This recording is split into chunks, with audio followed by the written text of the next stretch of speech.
자, 첫 번째로 저희가 은퇴교육 프로그램 현황을 살펴볼 텐데요. 우리가 앞에서 은퇴교육이 왜 필요한지, 그리고 은퇴교육의 의미와 목적에 대해서 여러분이 살펴보셨어요. 자, 그렇다면 이제 여러분들은 나름대로의 은퇴교육이 필요하구나. 자신의 삶에 어떤 의미 부여, 자존감 향상, 여러 가지의 불안을 해결하기 위함, 이런 여러 가지 상황들에 따라서 은퇴교육이 필요하다는 것을 여러분들이 인식하게 되었고요. 그리고 구체적으로 지금 은퇴교육 프로그램이 어떻게 이루어지고 있는지에 대해서 시간에 살펴보도록 하겠습니다. 아, 이런 은퇴교육 프로그램이 있구나. 이런 걸 활용할 수 있겠구나라고 보시면 되겠습니다.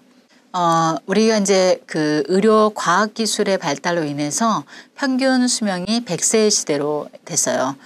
그래서 퇴직의 관점이 굉장히 변화가 이루어졌죠. 그래서 지금 우리나라의 움직임은 뭐 노인의 연령을 좀 더 길게 뒤로 밀어야 되는 게 아닌가. 지금 뭐 많은 사람들을 보더라도 70이 돼도 노인이라고 보기는 어렵다라고 보는 입장들이 있어요. 그래서 이 60세, 65세를 노인으로 보는 게 맞는가에 대한 부분들, 이런 생각들을 많이 하다 보니까 지금의 노인의 시기를 뒤로 연령을 낮추는 게 또 필요하고, 또한 이 정년퇴직의 연령들을 조금 지금은 60, 62, 65세 이렇게 되어 있는데 조금 이것을 조금 뒤로 늦추는 게 맞지 않냐라는 사회적인 변화의 목소리들이 나타나고 있습니다.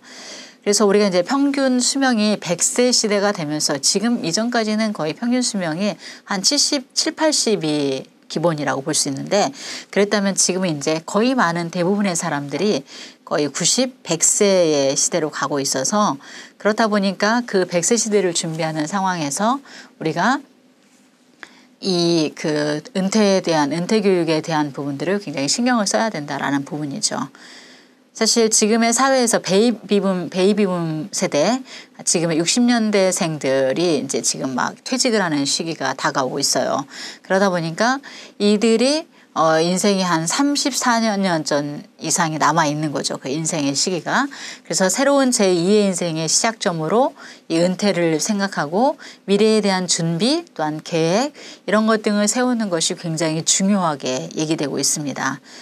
그냥 뭐 지금의 삶을 똑같이 유지할 수 있으면 그게 제2의 인생에서는 굉장히 중요한 문제야.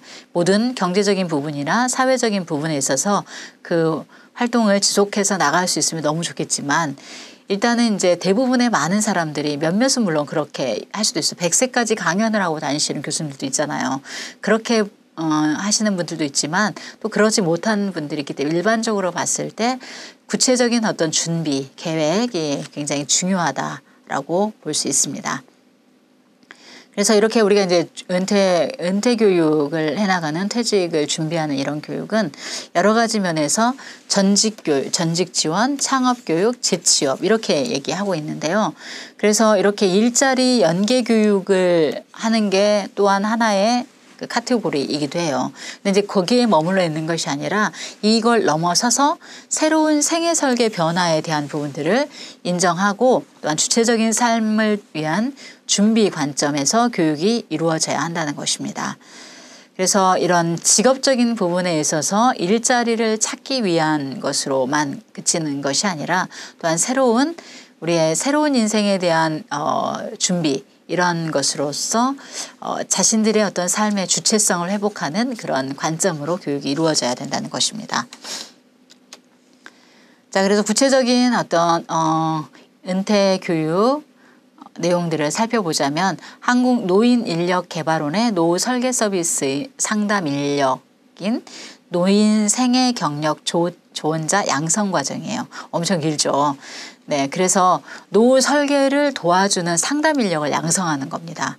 노인 생애 경력 조언자인 거예요. 그 조언자를 양성해내는 거죠. 그래서 여기에는 노년기 생애 경력 목표를 수립하게 되고요, 이 사람들이.